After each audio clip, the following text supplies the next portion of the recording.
இந்த மகா பாபிலோன் வேசி என்பது யாரை குறிக்கிறது? நீங்கள் வெளிப்படுத்தின விசேஷம் படிச்சுட்டு தான் வந்திருக்கிறீங்க அப்படின்றத நான் விசுவாசிக்கிறேன். 17ஆம் அதிகாரம் வெளிப்படுத்தின விசேஷம் 17, 18, 19 3 வசனங்கள் வரைக்கும், வெளிப்படுத்தின விசேஷம் 17 முதல் வசனம் தொடங்கி வெளிப்படுத்தின விசேஷம் 19 3வது வசனம் வரைக்கும் ஒரு மகா பாபிலோன் வேசியும் அவளுடைய அழிவை பற்றி கர்த்தர் பேசுகிறார். ஸோ சின்ன கொம்பு யாரை குறிக்கிறது? இந்த சின்ன கொம்புன்றது வந்துட்டு வேட்டிகன் சிட்டி அல்லது பேப்பசின்னு சொல்லலாம். வேட்டிகன் சிட்டி பேப்பசியை குறிக்கிறதா சின்ன கொம்பு, போப்பை குறிக்கிறதா கொம்பு என்றால் ராஜா. ஸோ போப்பை குறிக்கிறதா இந்த கொம்பு என்றால் ராஜா என்கிற அந்த சின்ன கொம்புன் அந்த ராஜ்யமாக இருக்கிறது. அடுத்து இந்த மகா பாபிலோன் வேசி யாரை குறிக்கிறது அப்படின்றத நம்ம தெரிஞ்சுக்கிறதுக்கு ஒரு சில வசனங்களை நம்ம வாசிக்கணும். ஸோ ஒரு கிட்டத்தட்ட 5 வசனங்களை 4 ஸ்லைடில் இருக்குது. பொறுமையாக இதை வாசிக்க கேட்கலாம். வெளிப்படுத்தின விசேஷம் 17ஆம் அதிகாரம் வசனங்கள் 1 முதல் 5 வரை. Revelation chapter 17 verses 1 to 5. 7 கலசங்களை உடைய அந்த 7 தூதரில் ஒருவன் வந்து என்னோடே பேசி, நீ வா, திரளான தண்ணீர்கள் மேல் உட்கார்ந்திருக்கிற மகா வேசியோடே பூமியின் ராஜாக்கள் வேசித்தனம் பண்ணினார்களே, அவளுடைய வேசித்தனமாகிய மதுவாள் பூமியின் குடிகளும் வெறி கொண்டிருந்தார்களே, அவளுக்கு வருகிற ஆக்கினையை உனக்கு காண்பிப்பேன் என்று சொல்லி ஆவிக்குள் என்னை வனாந்திரத்திற்கு கொண்டு போனான். அப்பொழுது 7 தலைகளையும் 10 கொம்புகளையும் உடையதும் தூஷணமான நாமங்களால் நிறைந்ததுமான சிவப்பு நிறமுள்ள மிருகத்தின் மேல் ஒரு ஸ்திரீ ஏறி இருக்க கண்டேன்.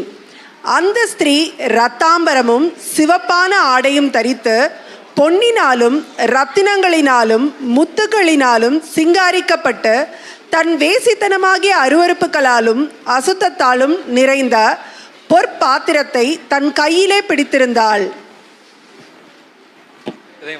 மேலும் ரகசியம், மகா பாபிலோன் வேசிகளுக்கும் பூமியில் உள்ள அருவருப்புகளுக்கும் தாய் என்னும் நாமம் அவள் நெற்றியில் எழுதியிருந்தது. ஸோ நம்ம வாசித்தது வெறும் 5 வசனங்கள் மட்டும்தான். ஸோ 7 கலசங்களை உடைய அந்த 7 தூதரில் ஒருவன் வந்து என்னோட பேசி, 7 கலசங்கள் என்னது? 7 முத்திரைகள் படிச்சிருப்பீங்க, 7 எக்காலங்கள் படிச்சிருப்பீங்க. 7 முத்திரைகள் முடிஞ்சு 7 எக்காலங்கள் முடிஞ்சு அதன் பிறகு தான் 7 கலசங்கள் ஆரம்பிக்குது. ஸோ ஒரு தூதன் வந்து என்ன சொல்கிறான்? நீ வா, திரளான தண்ணீர்கள் மேல் உட்கார்ந்துருக்கிற மகாவேசி. ஒரு மகாவேசி இருக்கிறா. இந்த மகாவேசி எங்கே உட்கார்ந்துருக்கிறா? திரளான தண்ணீர்கள் மேல் உட்கார்ந்துருக்கிறா. அந்த வேசியோடைய பூமியின் ராஜாக்கள் வேசித்தனம் பண்ணினார்களே, அவளுடைய வேசித்தனமாகிய மதுவால் பூமியின் குடிகளும் வெறி கொண்டிருந்தார்களே, அவளுக்கு வருகிற ஆக்கினையை உனக்கு காண்பிப்பேன் கர்த்தர் சொல்றார். அந்த வேசிக்கு என்ன வரப்போகிறது? ஆக்கினை வரப்போகிறது. அந்த வேசி எங்கே ஏறி உட்கார்ந்துருக்கிறா? அவள் 7 தலைகளையும் 10 கொம்புகளையும் உடையதும் தூஷணமான நாமங்களால் நிறைந்ததுமான சிவப்பு நிறமுள்ள மிருகத்தின் மேல் ஒரு ஸ்திரீ ஏறி இருக்க கண்டேன். அது என்ன கலர்? சிகப்பு கலர் இல்லைங்களா? சிகப்புன்றது அது இரத்தத்தை குறிக்கிறது. பரிசுத்தவான்களுடைய இரத்தத்தினால் வெறி கொண்டிருந்த அந்த ஸ்திரீ, அந்த மிருகம் கொலை செய்ததுனால அந்த மிருகமும் சிகப்பு கலரில் இருக்குது. அதே போல் அந்த ஸ்திரீ இரத்தாம்பரமும் சிவப்பான ஆடை. சிகப்புன்றது தப்பான ஒரு டிரான்ஸ்லேஷன். இது பர்பிள் அண்ட் ஸ்கார்லெட். இரத்தாம்பரம் பர்பிள், ஸோ சிகப்பு கிடையாது, இது ஸ்கார்லெட் கலராக இருக்குது. ஸோ அந்த கலர்ஸ்லாம் நம்ம பார்க்க போகிறோம். மேலும் அவள் ரகசியம், மகா பாபிலோன் வேசிகளுக்கும் பூமியில் உள்ள அருவருப்புகளுக்கும் தாய், த மதர் ஆஃப் ஹார்லெட்ஸ் இல்லைங்களா? த மதர் ஆஃப் ஹார்லெட்ஸ் யார் இவள் என்பதை நம்ம ஆராய்ந்து பார்க்க போகிறோம். பட் வேசியை பற்றி பார்க்கறதுக்கு முன்னாடி கற்புள்ள கன்னி என்பது யாருன்றதை நம்ம தெரிஞ்சுக்கணும். என்றைக்குமே அந்தி கிறிஸ்துவை புரிஞ்சுக்கிறதுக்கு முன்னாடி கர்த்தரை பற்றி தெரிஞ்சுக்கணும். கர்த்தரை பற்றி தெரிஞ்சுக்கிட்டா அந்தி கிறிஸ்து யாருன்றதை தெரிஞ்சுக்கலாம்.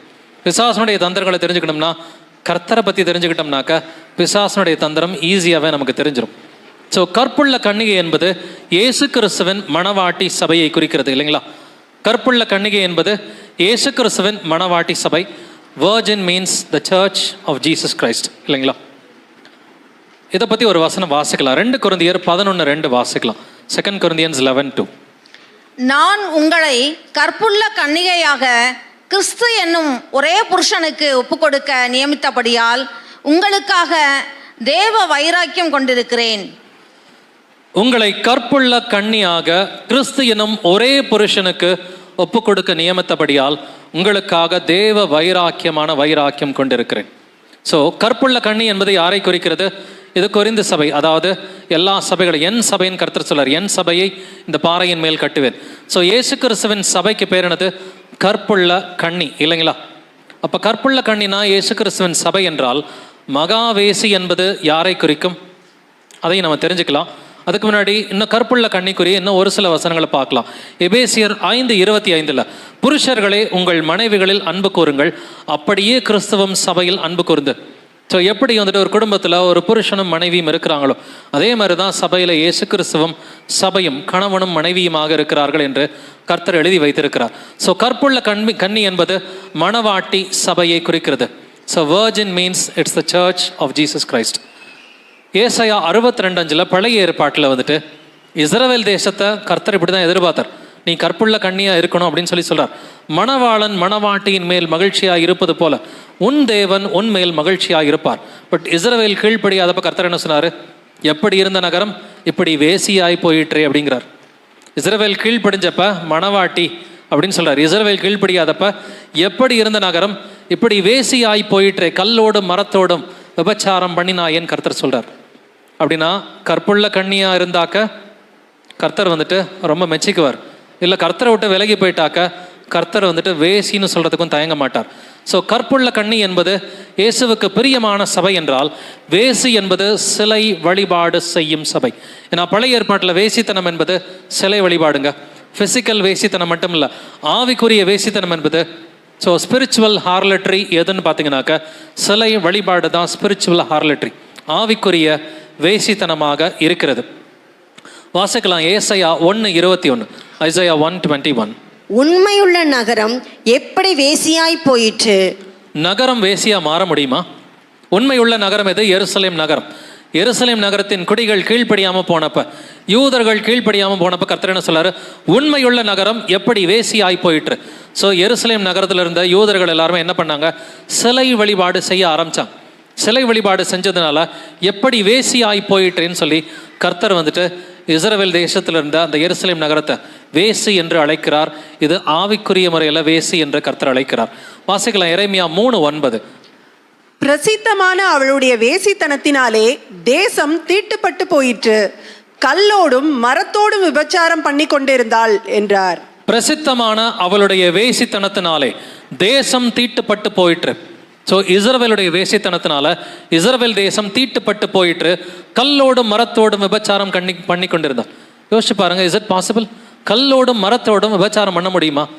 மனுஷனும் மனுஷன் விபச்சாரம் பண்ணலாம், கல்லோடும் மரத்தோட விபச்சாரம் பண்ண முடியுமா? பண்ண முடியாது. ஆனால் ஒரு கல்லை வந்துட்டு சிலையாக வடித்து அதை வணங்கினா அது வேசித்தனம். ஒரு மரத்தை வந்துட்டு சிலையாக வடித்து அதை வணங்கணும்னு சொன்னால் அது வேசித்தனம்னு கர்த்தர் சொல்லார். ஸோ இவர்கள் கல்லையும் மண்ணையும் சிலைகளையும் கும்பிட்டதுனால தான் வந்துட்டு கல்லோடும் மரத்தோடும் விபச்சாரம் பண்ணி கொண்டிருந்தால் இதுதான் ஆவிக்குரிய வேசித்தனம். அப்போ திரளான தண்ணீர்கள் மேல் உட்கார்ந்து இருக்கிற மகா வேசி என்பது அது சிலை வழிபாடு செய்கிற ஒரு சபையை குறிக்கிறது. ஏன்னா கற்புள்ள கன்னி என்பது இயேசு கிறிஸ்துவுக்கு பிரியமான மணவாட்டி சபை. அப்போ திரளான தண்ணீர்கள் மேல் உட்கார்ந்து இருக்கிற வேசி என்பது அது ஒரு சிலை வழிபாடு செய்கிற சபை. ஸோ ரோமன் கத்தோலிக்க சபையில் பாந்தியன் அப்படின்ற அந்த காலத்தில் ஒரு பேகன் டெம்பிள் இருந்துச்சு. பாந்தியன் அப்படின்ற ஒரு பேகன் டெம்பிள் அது இப்படி தான் இப்போ இருக்குது. இந்த பாந்தியன் இது எல்லா கடவுள்களின் ஆலயம் என்பது இதற்கு பேர். பாந்தியன் அப்படின்னு சொன்னாக்க எல்லா கடவுள்களின் ஆலயம். இது இட்டலியில் புனித பயணமாக போனால் இன்றைக்கி ஒரு சர்ச்சாக இருக்குது. இன்றைக்கி இது ஒரு சர்ச். பட் 1500 ஆண்டுகளுக்கு முன்னாடி பார்த்தீங்கன்னா இது பாந்தியன் அப்படின்ற temple of all the Roman gods, எல்லா ரோம கடவுள்களுக்கும் ஒரு ஆலயம் வச்சுருந்தாங்க. ஒரு ராஜா, ஃபோக்கஸ் அப்படின்ற ஒரு ராஜா, இவன் தான் 607 போப்புக்கு ஒரு பவர் கொடுத்தவன். ஸோ ரோம் தான் எல்லா சபைகளுக்கும் தலைமை பீடம் அப்படின்ற பவர் கொடுத்தவன் இந்த ராஜா தான். இந்த ராஜா வந்துட்டு போப் போனிஃபேஸ்க்கு வந்துட்டு இந்த டெம்பிளை நீ வச்சுக்கடா அப்படின்ட்டான். வாங்கிக்கிட்டவன் என்ன பண்ணிட்டான்னா அங்கே இருக்கிற கடவுளோட பேர்லாம் வந்துட்டு புனிதர்கள் பேராக மாற்றிட்டான். ஸோ அங்கே இருக்கிற ரோம கடவுள் பேர் எடுத்துகிட்டு இது பேதுரு, இது இயேசு கிறிஸ்து, இது மரியாள், இவர் வந்துட்டு செயின்ட் ஆண்டனி இப்படின்னு பெயர்களை மட்டும் மாற்றிட்டு அதே ரோம கடவுளை தான் இன்றைக்கி ரோமன் கத்தோலிக்க மக்கள் கும்பிட்டுக்கிட்டு இருக்கிறாங்க. போப் போனிஃபேஸ் என்ன பண்ணிட்டான்? இதோ ஒரு சர்ச்சாக வந்துட்டு ஒரு ஆலயமாக கன்வெர்ட் பண்ணிட்டான். அதற்கு பேர் என்னது? The church of Saint Mary and martyrs. The church of Saint Mary. Pantheon எப்படி மாறிடுச்சு? ரோம கடவுள்களின் ஆலயம் வந்துட்டு the church of Saint Mary and martyrs. இன்றைக்கும் ரோமன் கத்தோலிக்க மக்கள் புனித பயணமாக போகிற பொழுது இங்கே போய் வணங்கிட்டு தான் வந்துட்டு வராங்க. இது இன்றும் இருக்கிறது. இந்த சிலை வழிபாட்டை தான் வேசித்தனம் என்று கர்த்தர் பேசி இருக்கிறார். ஸோ இங்கே இப்போ செத்து போனான் இல்லையா ஒரு போப் ஃப்ரான்சிஸ், சிலை எவ்வளோ அழகாக முத்தங்க போட்டிருக்கான்னு பார்த்தீங்களா? ஸோ இதுதான் வேசித்தனம் என்று கர்த்தர் வந்துட்டு பேசியிருக்கிறார். இந்த வேசித்தனத்தை கர்த்தர் வெறுக்கிறார். 2வது கற்பனையை கன்வீனியண்ட்டாக எடுத்துட்டாங்க. 10 கற்பனைகளில் இருக்கிற 2வது கற்பனையை கன்வீனியண்ட்டாக எடுத்துட்டாங்க. இது முதல் அடையாளமாக இருக்கிறது. இந்த வேசிக்குரிய முதல் அடையாளம் என்னது? இது ஆவிக்குரிய வேசித்தனம், சிலை வழிபாடு. பட் இவ எங்கே உட்கார்ந்துருக்கிறா? திரளான தண்ணீர்கள் மேல் உட்கார்ந்துருக்கிறா இல்லைங்களா? இது உலகம் முழுவதும் இருக்கிற செல்வாக்கு குறிக்கிறது. The world wide reach, world wide இன்ஃப்ளூயன்ஸை குறிக்கிறதா வந்துட்டு இந்த திரளான தண்ணீர்கள். இந்த தண்ணீருக்குரிய அர்த்தத்தை நம்ம தெரிஞ்சுக்கணும். திரளான தண்ணீர்கள் மேல் உட்கார்ந்துருக்கிற மகாவேசி, இதே அதிகாரத்தில் அர்த்தம் இருக்குது. 15வது வசனத்தை நம்ம வாசிக்க போகிறோம். வெளிப்படுத்தின விசேஷம் 17:15. பின்னும் அவன் என்னை நோக்கி, அந்த வேசி உட்கார்ந்திருக்கிற தண்ணீர்களை கண்டாயே, அவைகள் ஜனங்களும் கூட்டங்களும் ஜாதிகளும் பாஷைக்காரருமாம். திரளான தண்ணீர்களை கண்டாயே, அந்த தண்ணீருக்குரிய அர்த்தம் என்னது? ஜனங்களும் கூட்டங்களும் ஜாதிகளும் பாஷைக்காரருமாம். ஜனங்களை குறிக்கிறதா திரளான தண்ணீர்கள். இதை குறித்து பழைய ஏற்பாட்டில் கர்த்தர் பேசியிருக்கிறார். பழைய ஏற்பாட்டில் 2 விதமான பாபிலோனுக்குரிய அழிவை கர்த்தர் பேசியிருக்கிறார். பழைய ஏற்பாட்டில் குறிப்பாக எரேமியா 50ஆம் அதிகாரம், எரேமியா 51வது அதிகாரத்தை வீட்டுக்கு போய் வாசிச்சுக்குங்க. இதில் ஒரு சில வசனங்கள் ஃபிசிக்கல் பாபிலோனுக்குரிய அழிவாக இருக்கும். ஃபிசிக்கல் பாபிலோன் ஈராக்கு ஏற்கனவே அழிஞ்சு போய் இன்றைக்கி சின்னோண்டு ராஜ்யமாக இருக்குது, சின்னோண்டு நாடாக தான் இருக்குது. பழைய பாபிலோனுக்குரிய அழிவும் இருக்கும். அதே போல் மிஸ்ட்ரி பாபிலோன், இந்த மகா பாபிலோனுக்குரிய அழிவும் இருக்குதும். திரளான தண்ணீர்கள் மேல் வாசம் பண்ணுகிறவளே, திரண்ட சம்பத்துடையவளே, உனக்கு முடிவும் உன் பொருள் ஆசைக்கு ஒளிவும் வந்தது. திரளான தண்ணீர்கள் மேல் ஒரு வேசி உட்கார்ந்திருக்கிறான்னு பழைய ஏற்பாட்டிலையும் கர்த்தர் சொல்றார். திரளான தண்ணீர்கள் என்பது எதை குறிக்கிறது? இது ஜனங்களை குறிக்கிறது. இன்னைக்கு திரளான தண்ணீர்கள் மேல் உட்கார்ந்திருக்கிற பெரிய வேசி சபை எதுங்க? ரோமன் கத்தோலிக்க சபை தான். உலகம் முழுவதும் 180 நாடுகளில் 140 கோடி கத்தோலிக்க கிறிஸ்தவர்கள் இருக்கிறார்கள். அவர்கள் கிறிஸ்தவர்கள் அல்ல, அவர்கள் வெறும் கத்தோலிக்கர்கள், அவ்வளவுதான். கிறிஸ்தவர்களுக்கும் கத்தோலிக்கர்களுக்கும் எந்த சம்பந்தமும் கிடையாது. ஸோ 180 நாடுகளில் இன்னைக்கு உலகம் முழுவதும் எவ்வளவு கிறிஸ்தவர்கள் இருக்கிறார்கள்? 280 crores, 280 கோடி, 280 crore கிறிஸ்டியன்ஸ் இருக்கிறாங்க. அதில் பாதி பேரை நீங்கள் எடுத்துடலாம். பாதி பேர் ரோமன் கேத்தலிக்ஸ் வந்துட்டு 180 நாடுகளில் அவங்களுக்கு அம்பாசிடர்ஸ் இருக்கிறாங்க. பிகாஸ் ரோமன் கத்தோலிக்க சபை மட்டுமல்ல, இது தனி நாடாக இருக்கிறது. ஸோ நாட்டுக்கு நாடு தூதர்கள் வருவாங்க இல்லைங்களா, அம்பாசிடர்ஸ் இருப்பாங்க. இந்த மாதிரி இன்ஃப்ளூயன்ஸ் இருக்கிறது வேற எந்த சபையுமே கிடையாது. ஐக்கிய நாடுகளில் வந்துட்டு அவர்களுக்கு தூதர்கள் இருக்கிறாங்க. யுனைடெட் நேஷன்ஸில் அவங்களுக்கு அம்பாசிடர்ஸ் இருக்கிறாங்க. ஐரோப்பிய ஒன்றியத்தில், யூரோப்பியன் யூனியனில் வந்துட்டு அவர்களுக்கு அம்பாசிடர்ஸ் இருக்கிறாங்க. இதை போல பொலிட்டிக்கல் இன்ஃப்ளூயன்ஸ் இருக்கிற வேற எந்த சபையுமே இது கிட்ட கூட நெருங்க முடியாது. ஏன்னா நம்பர்ஸ்லையும் பார்த்தீங்கன்னா திரளான தண்ணீர்கள் தான். ஸோ பாதிக்கு பாதி உலகத்தில் இருக்கிற கிறிஸ்தவர்களில் பாதிக்கு பாதி ரோமன் கத்தோலிக்க சபையில் தான் இருக்கிறாங்க. இது உலகம் முழுவதும் இருக்கிற செல்வாக்கை குறிக்கிறது. அது 2வது அடையாளம். 3வது அடையாளம் என்னது? அவருடைய ட்ரெஸ் கலர் என்னதுன்றது நம்ம பார்த்தோம். 4வது வசனத்தை வெளிப்படுத்தல் 17:4, அந்த ஸ்திரீ இரத்தாம்பரமும் சிவப்பான ஆடையும் தரித்து, பர்பிள் அண்ட் ஸ்கார்லெட், இந்த கலர் தான். ஸோ இது பர்பிள் கலர், அங்கே நடுவில் இருக்கிறவன் scarlet colour. So Roman Catholic bishops and cardinals, Roman Catholic bishops, cardinals, இவங்க போடுற ட்ரெஸ் கலர் தான் பர்பிள் அண்ட் ஸ்கார்லெட். சாத்தான் எவ்வளோ முட்டாள்னு பார்த்தீங்களா? கர்த்தர் எழுதியிருக்கிறத கரெக்டாக பண்ணுறான். சாத்தான் அவ்வளோ பெரிய முட்டாள் இல்லைங்களா? ஸோ அவனுடைய தந்திரங்களை நாம் அறியாதவர்கள் அல்லவே இல்லைங்களா? ஸோ பர்பிள் அண்ட் ஸ்கார்லெட் தான் அவங்களுடைய ட்ரெஸ் கலர். ட்ரெஸ்ஸில் மட்டும் இல்லை, தொப்பிலையுமே அதே கலர் தான் வந்துட்டு. ஸோ இங்கேயும் பார்த்தீங்கன்னா பர்பிள் அண்ட் ஸ்கார்லெட். ஸோ இது இப்போ ஒரு போப்பு செத்து போயிட்டான் இல்லைங்களா, அடுத்த போப்பு தெரிந்தெடுக்கிறதுக்கு அவங்க அந்த காலேஜ் ஆஃப் கார்டினல்ஸை கூட்டுவாங்க. அப்போ இப்படி தான் உட்காந்துருப்பாங்க. அந்த பர்பிள் அண்ட் ஸ்கார்லெட்டோட தான் பிஷப்ஸ் அண்ட் கார்டினல்ஸ் உட்காந்துருப்பாங்க. ஸோ ட்ரெஸ்ஸு கலர்லையும் நான் தான் அந்த கிறிஸ்து சபைன்றதை அவங்களே தனக்கு தானே காமிச்சிக்கிறாங்க. முடிஞ்சா நீ கண்டுபிடிச்சிக்கொண்ட லெவலில் இன்னைக்கு அதை அறியாத கிறிஸ்தவர்கள் 140 கோடி கிறிஸ்தவர்கள் இருக்கிறாங்க. அவர்கள் நம்முடைய சகோதரர்கள். அங்கேருந்து மக்களை விடுவச்சு கூட்டிகிட்டு வர வேண்டியது நம்முடைய கடமை. நானும் ஒரு எக்ஸ் கேத்தலிக் தான், உங்களையும் அநேகர் எக்ஸ் கேத்தலிக்ஸாக இருப்பீங்க. அவர்களை விடுவித்து கூட்டிகிட்டு வர வேண்டியது நம்முடைய கடமையாக இருக்கிறது. அவர்கள் அந்தி கிறிஸ்துகள் அல்ல, அவர்கள் நம்முடைய சகோதரர்கள். ரோமன் கத்தோலிக்க ஜனங்கள் அவங்க பாவம் பைபிள் படிக்க மாட்டேன்றாங்க, வேதத்தை அறியாத அப்ராணிகளாக இருக்கிறாங்க. பட் வழிநடத்துகிற மேனேஜ்மெண்ட் இருக்கு இல்லைங்களா, மேனேஜ்மெண்ட் தான் அந்தி கிறிஸ்துக்குரிய management. Pope, cardinals, bishops and priest, இவங்க எல்லாருமே அந்த மேனேஜ்மெண்ட் குரூப்பில் இருக்கிறாங்க. இவர்கள் தான் அந்தி கிறிஸ்துவனுடைய ராஜ்யமாக இருக்கிறாங்க. பட் அவள் எப்படி இருக்கிறா? பொன் ரத்தினம் முத்துக்களால் அலங்கரிக்கப்பட்டிருக்கிறாள் என்றும் எழுதியிருக்கிறது. வெளிப்படுத்தின விசேஷம் 17:4 அந்த ஸ்திரீ பொன்னினாலும் ரத்தினங்களினாலும் முத்துக்களினாலும் சிங்காரிக்கப்பட்டு என்று எழுதியிருக்கிறது. பொன், ரத்தினம், முத்துக்கள். ஸோ இன்ஃபேக்ட் 50 வருஷங்களுக்கு முன்னாடி வரைக்கும் போப்போட தலையில் இந்த கிரீடம் இருக்கும். இதுக்கு பேர் பேப்பல் டியாரா, TIARA, பேப்பல் டியாரான்னு சொல்லுவாங்க. இதனுடைய மதிப்பு மட்டுமே பல கோடி இருக்கும். 50 ஆண்டு, இன்னைக்கு ஒரு 50 ஆண்டுகளா 1965க்கு பிறகு ஸோ அது ஆட்டுக்குட்டியை போல தன்னோட உருவத்தை மாற்றிக்கிச்சு. 1965 தான் வேட்டிக்கன் கவுன்சில் வந்துச்சு, வத்திக்கான் சங்கம்னு சொல்கிறோம் இல்லைங்களா. ஏன்னாக்கா 1965 ஒரு பெரிய மாறுதல் வந்துச்சு. எக்ஸ் கேத்தலிக்ஸ்க்கு தெரியும்னு நினைக்கிறேன். அந்த ரோமன் கேத்தலிக் மாஸ், அந்த ரோமன் கேத்தலிக் அந்த ஜபங்கள் எல்லாமே லாட்டினில் தான் இருந்துச்சு 1965 வரைக்கும். இந்தியா முழுவதுமே லாட்டின் மொழியில் தான் வந்துட்டு இருந்துச்சு. 1965க்கு பிறகு தான் லோக்கல் லாங்குவேஜஸில் மாற்றுறாங்க. அது வரைக்கும் போப் வந்துட்டு இந்த பேப்பல் டிஆராவோட தான் எப்பொழுது இருப்பான். இவங்கள்ட்ட ஒன்றெல்லாம் கிடையாது. அவங்களுடைய அந்த மியூசியத்தில் பார்த்தீங்கன்னா நிறைய பேப்பல் டிஆரா இருக்கும். அது மட்டும் இல்லாமல் போப் இருக்கிற அந்த வீட்டுக்கு பேர் என்ன சொல்லுவாங்க, பேப்பல் பேலஸ். பிஷப் இருக்கிற வீட்டுக்கு பேர் என்ன சொல்லுவாங்க, பிஷப் பங்களா. பெங்களூரில் பிஷப் பங்களா இருக்கு இல்லையா, திருச்சியில் பிஷப் பங்களா இருக்கு இல்லையா. நீங்கள் இருக்கிற ஒவ்வொரு ஊர்லேயும் பிஷப் பங்களா இருக்கும். பிஷப் எங்கே இருப்பார், பங்களாவில் தான் இருப்பார். போப் எங்கே இருப்பான், அவன் பேலஸில் தான் இருப்பான். உள்ளே வந்துட்டு எப்படி இருக்கும், பொன்னினாலும் முத்துக்களினாலும் சிங்காரிக்கப்பட்டு. ஸோ எந்த ஒரு பாஸ்டராவது இப்படி ஒரு பேலஸில் இருந்து பார்த்துருக்குறீங்களா? இல்லை. இந்த அளவுக்கு ஒரு இன்ஃப்ளூயன்ஸ் எந்த பாஸ்டருக்குமே கிடையாது.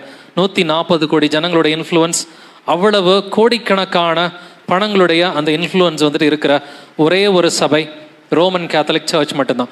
அந்த மகாவேசி யாரை குறிக்கிறது, ரோமன் கத்தோலிக்க சபையை குறிக்கிறது. இது போப்பு குறிக்கல, ரோமன் கத்தோலிக்க சபை. மீண்டும் சொல்கிறேன், சின்ன கொம்புன்றது, கொம்புனா ராஜா, கொம்பு என்பது ராஜா, சின்ன கொம்பு போப்பு குறிக்கிறது. பட் மகாவேசி இது சபையை குறிக்கிறது, இது ரோமன் கத்தோலிக்க சபையை குறிக்கிறது. பட் அவள் மேலே வந்துட்டு நெற்றியில் என்ன எழுதியிருக்கும், ரகசியம் அப்படின்னு சொல்லி எழுதியிருக்கும். மேலும் ரகசியம், மகா பாபிலோன், வேசிகளுக்கும் பூமியில் உள்ள அருவருப்புகளுக்கும் தாய் என்னும் நாமம் அவள் நெற்றியில் எழுதியிருந்தது. பட் உண்மையான பிள்ளைகளுக்கு என்ன எழுதியிருக்கும், கர்த்தருடைய நாமம் தரிக்கப்பட்ட பிள்ளைகளாக இருப்போம். ஏசு கிறிஸ்துவின் நாமம் தரிக்கப்பட்ட பிள்ளைகளா உண்மையான பிள்ளைகள் இருப்பாங்க. இவளுடைய நெத்தியில் என்ன இருக்குது, ரகசியம். ரகசியம் என்னது, இட்ஸ் அ மிஸ்ட்ரி இல்லைங்களா. ஸோ ரகசியம்ன்ற வார்த்தையை அதிகமாக பயன்படுத்துகிற ஒரே சபை எதுன்னு பார்த்தீங்கன்னா ரோமன் கத்தோலிக்க சபை தான். The mystery of the church, இது வேட்டிக்கன் வெப்சைட்லேருந்து எடுத்தது. வேணா இந்த வார்த்தைகளை போட்டு தேடி பாருங்கள். நேற்று ராத்திரி விடிய காத்தால ஒரு 2 மணி 3 மணிக்கு ஆண்டவர் அதை காமிச்சு எடுக்க வச்சார். So mystery of the church அப்படின்னு சொல்லி, ஸோ தன்னைத்தானே வந்துட்டு மிஸ்ட்ரி அப்படின்னு சொல்லிக்கிற ஒரே ஒரு சபை ரோமன் கத்தோலிக்க சபை. இது மட்டும் இல்லாமல் ஜபமாலை உருட்டினவங்களுக்கெல்லாம் ஞாபகம் இருக்குமே, மகிமையின் தேவ ரகசியம், துக்க தேவ ரகசியம் இல்லைங்களா. நாங்களாம் உருட்டி இருக்கிறோம். ஜபமாலை உருட்டுறப்ப மகிமையின் தேவ ரகசியம், துக்க தேவ ரகசியம், த மிஸ்ட்ரீஸ். அந்த ஜபமாலை உருட்டுறதே மிஸ்ட்ரின்னு சொல்லி தான் ஜபமாலை உருட்டுவாங்க. ஸோ மிஸ்ட்ரின்ற வார்த்தையை, பட் அறியப்படாத ரகசியம் ஒன்றுமில்லை என்று கர்த்தர் சொல்லியிருக்காரு. இது வேட்டிக்கன் வெப்சைட்டில் இருக்கிற இந்த ஒரு விஷயந்தான் இது. அது லாட்டின்லையும் இருக்கும், இங்கிலீஷ்லையும் வேட்டிக்கன் வெப்சைட் இருக்குது. பட் அதே போல் இது என்ன ரகசியம், அக்கிரமத்தின் ரகசியம் என்று கர்த்தர் சொல்கிறார். ரகசியம்னு சொல்கிறார் இல்லைங்களா, அதற்கான விளக்கம் 2 தெசலோனிக்கர் 2ஆம் அதிகாரத்தில் எழுதியிருக்கு. It's the mystery of lawlessness, அக்கிரமத்தின் ரகசியம். இந்த அக்கிரமத்தின் ரகசியத்தை பற்றி ஒரு வசனத்தை வாசிக்கலாம். 2 தெசலோனிக்கர் 2ஆம் அதிகாரம் 7வது வசனத்தை வாசிக்கலாம். அக்கிரமத்தின் ரகசியம் இப்பொழுதே கிரியை செய்கிறது. 2 தெசலோனிக்கர் 2ஆம் அதிகாரத்தில் முதல் 3 வசனங்கள் வருகையை குறித்து இருக்கும். 4வது வசனத்திலிருந்து அந்தி கிறிஸ்துவ குறித்து தான் அப்போஸ்தலன் பவுல் மூலமாக ஆவியானவர் எழுதியிருக்கிறார். அக்கிரமத்தின் ரகசியம் எப்பொழுதே கிரியை செய்கிறது. அந்த ரகசியம்ன்றதை வந்துட்டு நம்ம வாசிச்சோம் இல்லைங்களா. மேலும் ரகசியம் மகா பாபிலோன். ஸோ அந்த ரகசியம் என்பது இது என்ன ரகசியம், இது அக்கிரமத்தின் ரகசியமாக இருக்கிறது. பட் நமக்கு தேவை தேவ பக்திக்குரிய ரகசியம். 1 தீமோத்தி 3ஆம் அதிகாரம் 16வது வசனத்தில் தேவ பக்திக்குரிய ரகசியம் என்னது, தேவன் மாம்சத்தில் வெளிப்பட்டார். தேவன் மாம்சத்தில் வெளிப்பட்டது, இது தேவ பக்திக்குரிய ரகசியம். அக்கிரமத்தின் ரகசியம் என்னது, பிசாசு மாம்சத்தில் இருக்கிறான்.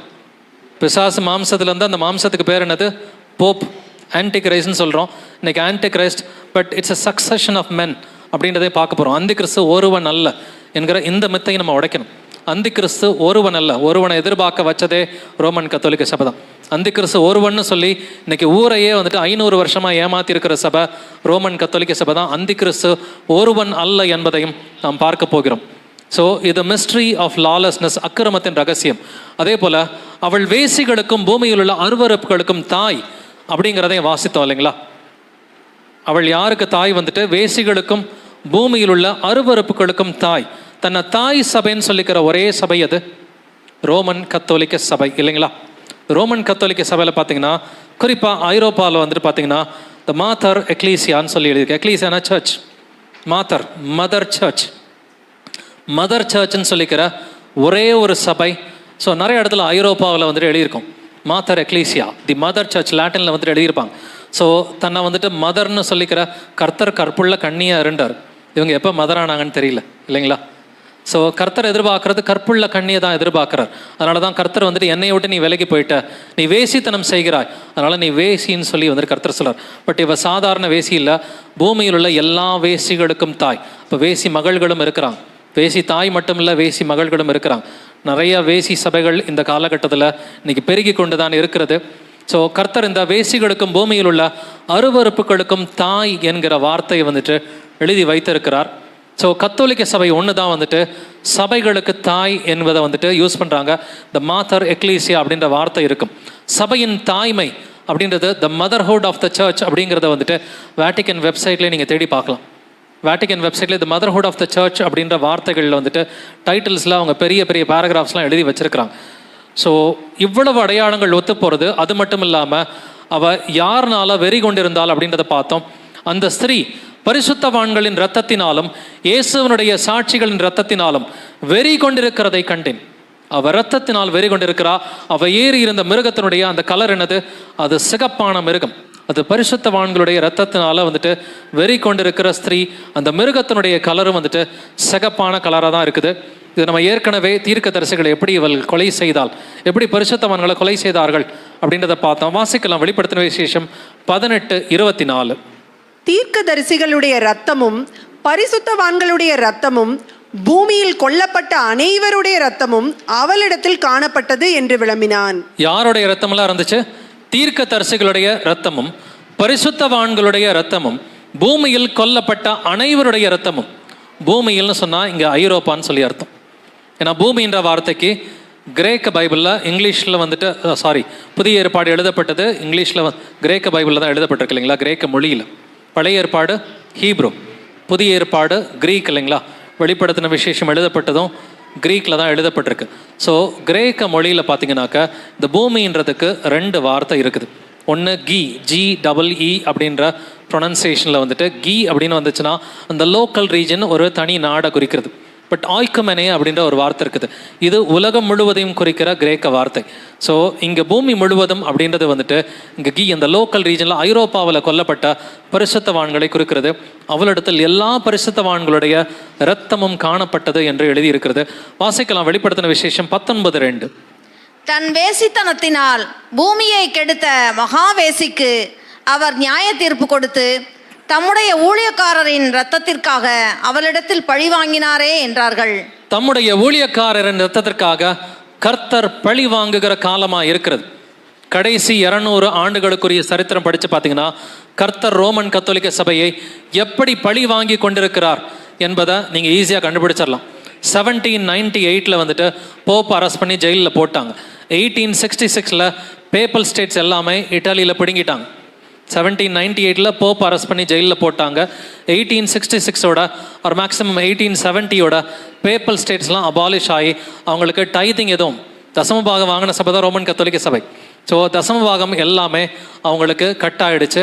அதன் பிறகு 50 ஆண்டுகள் வந்துட்டு அவன் வேட்டிக்கனுக்குள்ளார அந்த 50 ஆண்டுகள் 1870 முதல் 1929 வரை கிட்டத்தட்ட அந்த 60 ஆண்டுகள் போப்பனுடைய பெயர் என்ன தெரியுமா? த பிரிசனர் ஆஃப் வேட்டிக்கன், வத்திக்கானின் கைதி என்று தான் அவனுக்கு பெயர். நான் வேட்டிக்கனை விட்டு வெளியிலே வரமாட்டாங்க. அந்த 110 ஏக்கரை விட்டு அவங்க வெளியிலே வரமாட்டாங்க. தனி நாடு வேணும்னு அடம்பிடிச்சு வாங்கினாங்க. 1929 தான் அவர்களுக்கு தனி நாடு கிடைத்தது. பட் கர்த்தர் பழி வாங்குகிற காலமாக இருக்கிறது. பட் அந்த 140 கோடி மக்கள் அவங்க காப்பாற்றப்படணும். அதுக்கு எங்கேயாவது ஒரு 4 பேரை நீங்களும் நானும் வந்துட்டு விடுவித்து கூப்பிட்டு வரக்கூடிய கடமை நமக்கு இருக்கிறது. அப்போ இந்த எல்லாருக்காகவும் கர்த்தர் பழி வாங்குகிறார். ரீசன் பார்த்தீங்கன்னா அந்த 538 1798 வரைக்கும் கம்ப்ளீட் பவர், டோட்டல் பவர் போப்புக்கு வந்துட்டு இருந்துச்சு. அந்த ஐரோப்பாவில் ஒரு ராஜாவை நிர்ணயம் பண்ணணும்னா அது போப்பு தான் நிர்ணயம் பண்ணுவோம். ஏன்னா அப்போல்லாம் அமெரிக்கா கிடையாது. அமெரிக்கா நார்த் அமெரிக்கா இல்லை, சவுத் அமெரிக்கா இல்லை, அப்பொழுது அண்டார்டிகாலாம் வந்துட்டு கிடையாது. அப்பொழுது மேக்ஸிமம் போனால் Asia, Europe and Africa. So இங்கே ஐரோப்பாவுக்குள்ளார ஒரு ராஜாவை நியமிக்கணும்னு சொன்னால் போப்பனுடைய டெசிஷனாக தான் வந்துட்டு இருந்துச்சு. ஸோ அதுக்கு பேர் டார்க் ஏஜஸ்ன்னு சொல்லுவாங்க, இருண்ட காலம் என்று அது சரித்திரத்தில் அதற்கு பெயர்.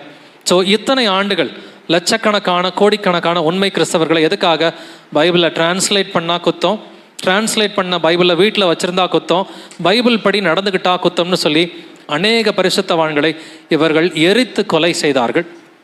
சரித்திரத்தை படித்து பார்த்தீங்கன்னா உங்களுக்கு தெரியும். பைபிளை டிரான்ஸ்லேட் பண்ண ஒரு முக்கியமான மனுஷன் யாருன்னா வில்லியம் டிண்டேல். இந்த வில்லியம் டிண்டேலை வந்துட்டு உயிரோட கொளுத்தின சபை தான் ரோமன் கத்தோலிக்க சபை. அடுத்து இந்த போட பரிசுத்தவான்கள் நிறைய பேர் இருந்தாங்க. ஜான் ஹஸ் இருந்தார். ஜான் ஹஸ்ஸை உயிரோட கொளுத்தின சபை ரோமன் கத்தோலிக்க சபை. அடுத்து ஜான் ஹஸ்க்கு சப்போர்ட் பண்ண அவருடைய ஃப்ரெண்ட் ஜெரோம் ஆஃப் பிராக், அவரையும் உயிரோடு கொளுத்தின சபை தான் ரோமன் கத்தோலிக்க சபை. மார்ட்டின் லூத்தரை கொலை பண்ணுறதுக்காக ரொம்ப வருஷம் தேடினாங்க. நான் கர்த்தர் மார்ட்டின் லூத்தரை பாதுகாத்துட்டார். ஜான் கால்வினை தேடினாங்க, பட் கையில் சிக்கலை வந்துட்டு. ஸோ கர்த்தர் ஒரு சிலர் ஒப்பு கொடுத்தாரு, ஒரு சிலரை கர்த்தர் வந்துட்டு பாதுகாத்தார். இவங்களுக்கும் முன்னாடி பைபிளை டிரான்ஸ்லேட் பண்ணவர் ஜான் வைக்லிஃப். அற்புதமான டிரான்ஸ்லேஷன் 1300களில். ஏன்னா மார்ட்டின் லூத்தர் வந்தது 1517 போய் அவர் ஆணி அடித்து வாங்க பைபிளை பற்றி டிஸ்கஸ் பண்ணலான்னு சொல்லி அக்டோபர் 31 வந்துட்டு சொன்னார்.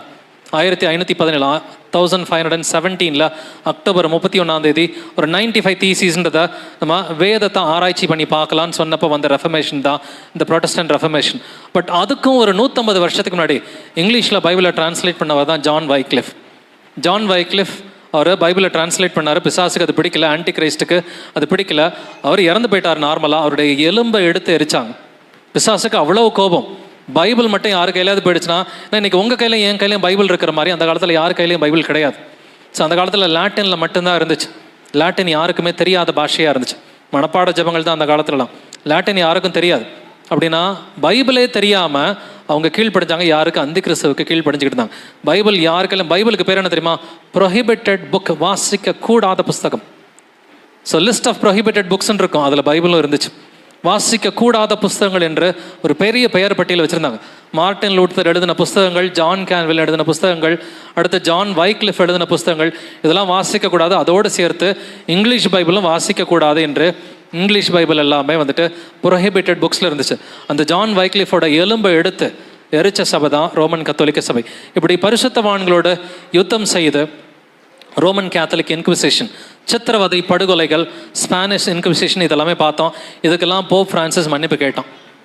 போப் ஃப்ரான்சிஸ் மன்னிப்பு கேட்டான். பெனடிக்ட் மன்னிப்பு கேட்டான். அவனுக்கு முன்னாடி இருந்த அந்த ஜான் பால் II மன்னிப்பு கேட்டிருக்கிறான். கடந்த 25-30 வருஷங்களில் நாங்கள் செஞ்சதெல்லாம் தப்பு தான், எங்களை மன்னிச்சிருங்க. அப்போ 1 கோடி பேரை கொலை பண்ணிட்டு மன்னிச்சிருங்கன்னு சொன்னால் இது கர்த்தர் ஒத்துக்குவாரா? அப்படின்னா மன்னிப்பு கேட்டால் சிலையை தூக்கி வெளியில் போடணும் இல்லைங்களா? சிலைகளை தூக்கி வெளியில் எரிஞ்சிட்டாக்க அது உண்மையான மன்னிப்பு கேட்குறது. இது சும்மா வந்துட்டு முதல்ல நீலி கண்ணீர் வடிக்கிற மாதிரி வந்துட்டு எங்களையும் மன்னிச்சிருங்கன்னு சொல்லி ஊரை ஏமாத்துற ஒரு கதையாக இருக்கிறது. பட் கர்த்தர் உண்மையான மன்னிப்பு எப்படி இருக்கணுமா? வந்துட்டு இப்போ உண்மையான மன்னிப்பு, தன் பாவங்களை மறைக்கிறவன் வாழ்வடைய மாட்டான், அவைகளை அறிக்கை செய்து விட்டு விடுகிறவனோ இரக்கம் பெறுவான். சிலை வழிபாடை விட்டுட்டாக்க அவங்க கேட்குற மன்னிப்பு கரெக்டாக இருக்கும். சிலை வழிபாடை நாங்கள் விட மாட்டோம், ஆனால் எங்களை மன்னிச்சிருங்கன்னு சொல்றது கர்த்தர் மன்னிக்கிறதுக்கு ரெடியாக இல்லை, கர்த்தர் பழி வாங்கிறதுக்கு ரெடியாக இருக்கிறார். பட் அந்த ஸ்திரீ வந்துட்டு 7 மலைகளின் மேல் உட்கார்ந்திருக்கிறாள் என்று எழுதியிருக்கிறது. அந்த 7 தலைகளும் அந்த ஸ்திரீ உட்கார்ந்திருக்கிற 7 மலைகளாம் என்று வெளிப்படுத்தின விசேஷம் 17:9 எழுதியிருக்கு. தி சிட்டி ஆஃப் 7 ஹில்ஸ், ஒவ்வொரு மலைக்கும் ஒவ்வொரு பெயர் இருக்கிறது. தி சிட்டி ஆஃப் 7 ஹில்ஸ் என்பது ரோமை தான் குறிக்கும். பட் இன்னைக்கு நீங்கள் கூகுளுக்கு போயிட்டு சிட்டி ஆஃப் 7 ஹில்ஸ்ன்னு போட்டிங்கன்னா நிறையா ஊர்கள் இருக்கும். அமெரிக்காவில் ஒரு 2 சிட்டி இருக்கும், இந்தியாவில் ஒரு 2 சிட்டி இருக்கும், ஏன் ஐரோப்பாவில் ஒரு 5 சிட்டி கூட இருக்கும். பட் ரோம் வந்துட்டு யோவானுக்கு தெரிந்த ஒரே சிட்டி ஆஃப் 7 ஹில்ஸ் எது? ஏன்னா இதை எழுதுனது யாருங்க இந்த வசனத்தை? யோவான் தான். வெளிப்படுத்தின விசேஷம் 17ஆம் அதிகாரத்தில் எழுதுனது யோவான் தான். யோவானுக்கு தெரிந்த 7 மலைகளை உடைய ஒரே நகரம் எது? ரோம் நகரம் ஒன்று தான். ஏன்னா பூமியின் ராஜாக்கள் மேல் அப்பொழுது ராஜ்யபாரம் பண்ணின ஒரே நகரம் வந்துட்டு ரோம் நகரமாக தான் இருக்கிறது. இது இன்னொரு அடையாளம், மகா நகரம் என்று பெயர். வெளிப்படுத்தின விசேஷத்தில் ஒரு வசனம் தவிர நிறைய வசனம் இருக்குது, ஒரு 8 வசனம் இருக்கு. ஒரு வசனத்தில் மட்டும் எருசலேம் மகாநகரமாக இருக்கும். எது? பரம எருசலேம் வந்துட்டு மகாநகரமாக இருக்கும். பட் அதுக்கு முன்னாடி 7 இடத்துல வந்துட்டு ரோம் தான் மகாநகரம் என்ற பெயரில் அழைக்கப்பட்டிருக்குது. வெளிப்படுத்தின விசேஷம் 17-18 வாசிக்கலாமே. நீ கண்ட ஸ்திரீயானவள் பூமியின் ராஜாக்கள் மேல் ராஜ்யபாரம் பண்ணுகிற மகா நகரமேயாம் என்றான். நீ கண்ட ஸ்திரீயானவள் பூமியின் ராஜாக்கள் மேல் ராஜ்யபாரம் பண்ணுகிற மகா நகரமேயம். பழைய ஏற்பாட்டில் எருசலேம் நகரத்தை கர்த்தர் ஸ்திரீன்னு சொல்லி பேசுகிறார். புதிய ஏற்பாட்டில் ரோம் நகரத்தை கர்த்தர் ஸ்திரீன்னு சொல்லி பேசுகிறாரு. அந்த ஸ்திரீ வந்துட்டு பூமியின் ராஜாக்கள் மேல் ராஜ்யபாரம் பண்ணின மகா நகரம். யோவான் இதை எழுதின காலகட்டத்தில் பூமி முழுவதும் யார் ஆட்சி பண்ணிக்கிட்டு இருந்தா? ரோம ராஜ்யம் தான் இல்லைங்களா? அதற்கு எடுத்துக்காட்டு தான் வந்துட்டு லூக்கா 2:1 ஏற்கனவே வாசித்தோம். அந்நாட்களில் உலகம் எங்கும் குடிமதிப்பு எழுத வேண்டும் என்று அகஸ்து ராயனால் கட்டளை பிறந்தது. அகஸ்து ராயன், அகஸ்டஸ் சீசர் எந்த ராஜ்யத்தை சேர்ந்தவன்? ரோம ராஜ்யத்தை சேர்ந்தவன். அப்பொழுது அகஸ்டஸ் சீசர் இருந்தப்ப எந்த ஊர்ல இருந்து ஆட்சி பண்ணா? ரோம்ல இருந்து. ஒற்றை தலைவன் ஒற்றை ஆட்சி. அப்பெல்லாம் ராஜ்யம் உடஞ்சு போகல. ராஜ்யம் உடஞ்சது கிபி 476 476 AD தான் வந்துட்டு ராஜ்யம் உடஞ்சு போச்சு. பட் ஒற்றை தலைமையாக இருந்து ராஜ்யபாரம் பண்ணது யோவானுடைய காலகட்டத்தில். அந்த மகா நகரம் இது ரோம் நகரத்தை குறிக்கிறது. ரோம் நகரத்தில் தான் வேட்டிகன் சிட்டி இருக்கிறது. ஸோ இந்த மகா வேசி என்பது, வேசித்தனம் என்பது சிலை வழிபாடு. அந்த திரளான தண்ணீர்கள் என்பது ஜனக்கூட்டங்களை குறிக்கிறது. அந்த திரளான தண்ணீர்கள் மேல் உட்கார்ந்திருக்கிற மகா வேசி ரோமன் கத்தோலிக்க சபையை குறிக்கிறது. இந்த இரத்தாம்பரமும் சிவப்பான ஆடை தரித்திருப்பது ரோமன் கத்தோலிக்க சபையின் கார்டினல்ஸ் அண்ட் பிஷப்ஸ். அதே போல பொன் ரத்தின முத்துக்களால் சிங்காரிக்கப்பட்டிருப்பது இது ரோமன் கத்தோலிக்க சபை தான், அதனுடைய தலைமை பீடம் தான். வேசிகளுக்கும் பூமியில் உள்ள அருவருப்புகளுக்கும் தாய் ரோமன் கத்தோலிக்க சபை தான். பரிசுத்தவான்களை கொலை செய்தது ரோமன் கத்தோலிக்க சபை தான். 7 மலைகள் ரோம் நகரத்தை குறிப்பிடுவது. அந்த பூமியின் மேல் ராஜாக்கள் மேல் ராஜ்யபாரம் பண்ணுகிற மகா நகரம் இது ரோம் நகரத்தை குறிக்கிறதா இருக்கிறது. ஸோ மகாவைசி என்பது ரோமன் கத்தோலிக்க சபை தான். The mystery Babylon harlot, it refers to the Roman Catholic church. But கர்த்தர் ரொம்ப நல்லவர். அவர் என்ன பண்ணுறாருனாக்க, அவர் இந்த ரோமன் கத்தோலிக்க சபையில் இருக்கிற ஜனங்களை பார்த்து வெளியே வாங்கப்பான்னு சொல்கிறார். வாசிக்கலாம் அந்த வசனத்தை. வெளிப்படுத்தின விசேஷம் 18:4 வாசிக்கலாம். பின்பு வேறொரு சத்தம் வானத்திலிருந்து உண்டாக கேட்டேன். அது, என் ஜனங்களே, நீங்கள் அவளுடைய பாவங்களுக்கு உடன்படாமலும் அவளுக்கு நேரிடும் வாதைகளில் அகப்படாமலும் இருக்கும்படிக்கு அவளை விட்டு வெளியே வாருங்கள். அவளை விட்டு வெளியே வாருங்கள்ன்றார். யாரை விட்டு? அந்த ஸ்திரீயை விட்டு வாங்கப்பான்றார். எதனால? அவளுக்கு அவளுடைய பாவங்களுக்கு உடன்படாமலும். உள்ள இருந்தா என்ன அர்த்தம்? அவருடைய பாவங்களில் உடன்படுறோம். கத்தோலிக்க சபையின் பாவத்தில் கத்தோலிக்க சபையில் இருக்கிறவங்களுக்கு பங்கு இருக்குன்னு கர்த்தர் சொல்றார். அவளுடைய பாவங்களுக்கு உடன்படாமலும் அவளுக்கு நேரிடும் வாதைகளில் அகப்படாமலும் கத்தோலிக்க சபையை நான் அழிக்க போறேன், அதுலேருந்து நீ வெளியில வந்துடுன்னு கர்த்தர் சொல்றார். அவளை விட்டு வெளியே வாருங்கள். ஆனால் கர்த்தர் எப்படி கூப்பிடுறாரு? என் ஜனங்களேன்னு கூப்பிடுறாரு. ஸோ கர்த்தருடைய பிள்ளைகள் அங்கேயும் வந்துட்டு இருக்கிறாங்க. நாமெல்லாம் அங்கே இருந்தவங்க தானே இல்லைங்களா? நம்மளும் ஒரு பாதி கூட்டம் அங்கே இருந்தவங்க தான். அதனால கர்த்தர் நம்மளையும் வந்துட்டு என் ஜனங்களே வெளியே வாங்க அப்படின்னு சொல்லி தான் கூப்பிடுறாரு. நாமளும் எல்லாரையும் அப்பா கர்த்தர் உங்களை கூப்பிடுறாருப்பா வெளியில் வாங்கன்னு சொல்லி நம்ம கூப்பிட்டு பார்ப்போம். வந்தால் சந்தோஷம், வரலைன்னா உங்கள் வேலையை பார்த்துட்டு தொடர்ந்து சுவிசேஷம் அறிவிக்க வேண்டியதுதான். ஏன்னா சுவிசேஷம் அறிவிக்கும் பொழுது விதை என்பது தேவனுடைய வசனமாக இருக்கிறது. விதையை எல்லா இடத்துலையும் தூவணும் இல்லைங்களா? உன் ஆகாரத்தை தண்ணீர் மேல் போடுன்னு கர்த்தர் சொல்கிறார். ஸோ விதையை நீங்கள் பாறை மேலேயும் தூவணும், அடுத்து முள்ளுள்ள இடங்கள்லையும் தூவணும், நல்ல நிலத்துலையும் தூவணும். எந்த இருதயம் பாறைன்றது நமக்கு தெரியாது, எந்த இருதயம் நல்ல நிலம்ன்றது நமக்கு தெரியாது, எந்த இருதயம் முள்ளுள்ள இடங்கள் என்பது நமக்கு தெரியாது. எல்லா இடத்துலையும் வசனத்தை தூவுங்க. இதுதான் கர்த்தர் நம்மிடம் எதிர்பார்ப்பது. ஸோ இந்த மகாவேசி என்பது ரோமன் கத்தோலிக்க சபை. அங்கே இருக்கிற ஜனங்களை கர்த்தர் வெளியே வா என்று அழைக்கிறார். அந்த சத்தத்திற்கு நம்மில் ஒரு சிலர் நம்ம செவி கொடுத்துருக்குறோம். இயேசுவுக்கு நன்றி. நம்மில் ஒரு சிலர் செவி கொடுத்து அங்கேருந்து வெளியில் வந்திருக்கிறோம். பட் இப்போ இது வரைக்கும் அந்தி கிறிஸ்துவ குறித்து 2 மேஜர் விஷயங்கள் பார்த்துட்டோம். ஒன்று, சின்ன கொம்பு என்பது இது போப்பை குறிக்கிறது. பேப்பசியை, போப்பையும் வேட்டிகன் சிட்டியை குறிக்கிறது தான் அந்த சின்ன கொம்பு. 2வது காரியம் வந்துட்டு இந்த மகா பாபிலோன் வேசி, இது ரோமன் கத்தோலிக்க சபையை குறிக்கிறது.